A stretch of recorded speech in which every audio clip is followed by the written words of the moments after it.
Estudemos nesta aula a definição da derivada de uma função num determinado ponto. Vamos ao longo desta ver o seu significado geométrico e duas formas de calcular a derivada por definição.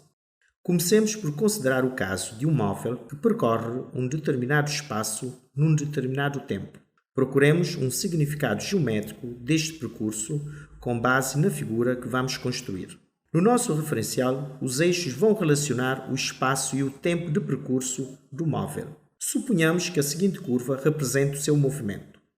Do ponto A até o ponto B, o espaço percorrido pelo móvel corresponde à diferença entre as imagens de x e de A no eixo vertical, ou seja, é igual a f de x menos f de A.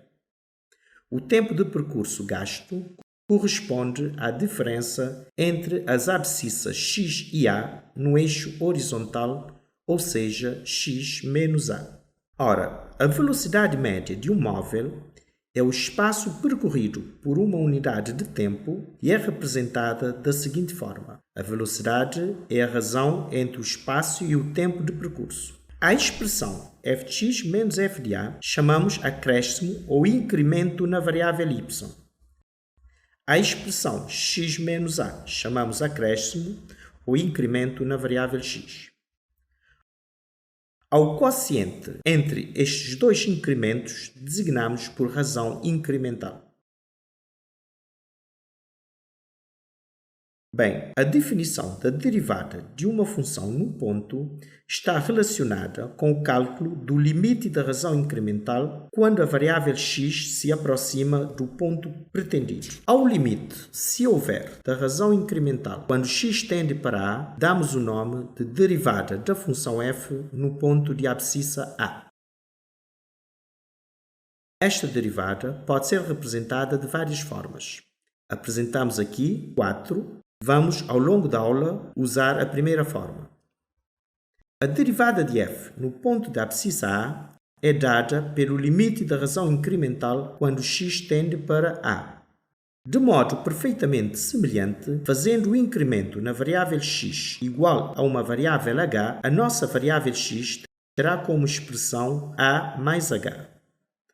Substituindo x menos a por h na primeira definição, surge uma nova fórmula na variável h. Temos assim duas formas de calcular a derivada de uma função por definição.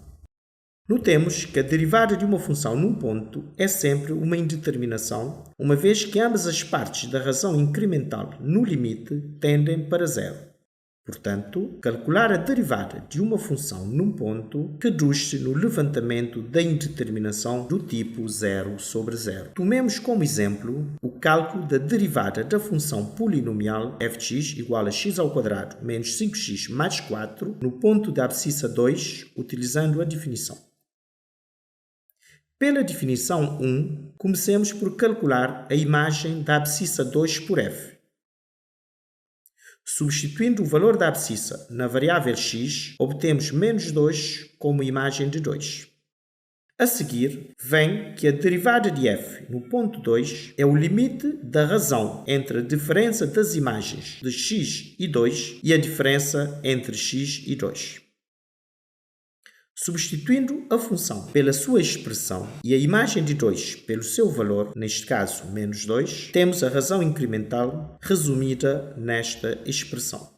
Como estamos a estudar o limite quando o x tende para 2, substituímos o x pelo 2 e obtemos a indeterminação do tipo 0 sobre 0. Uma das formas de levantar esse tipo de indeterminação tem a ver com a fatorização de polinómios. Como a nossa função f é polinomial, obtemos a seguinte fatorização. Levantando a indeterminação e sabendo que f de x é o produto de x menos 2 por x menos 3, ficamos com a derivada de f no ponto 2 igual ao limite quando x tende para 2 de x menos 3.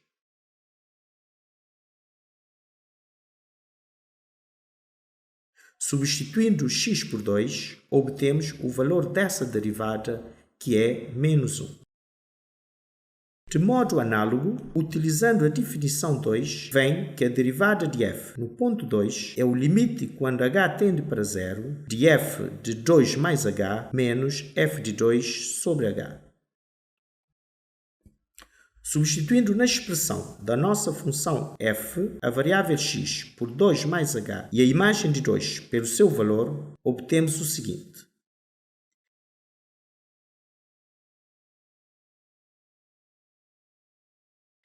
Desenvolvendo a expressão do numerador e simplificando-a,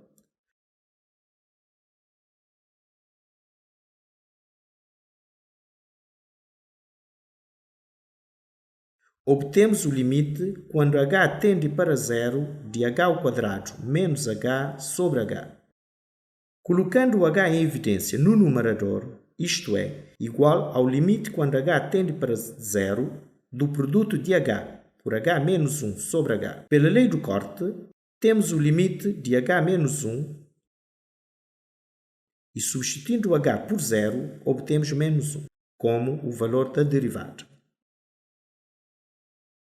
Com isto, mostramos duas formas de calcular a derivada de uma determinada função num determinado ponto por definição. Para uma melhor assimilação desta matéria, propomos uma lista de exercícios e fornecemos as suas respectivas soluções.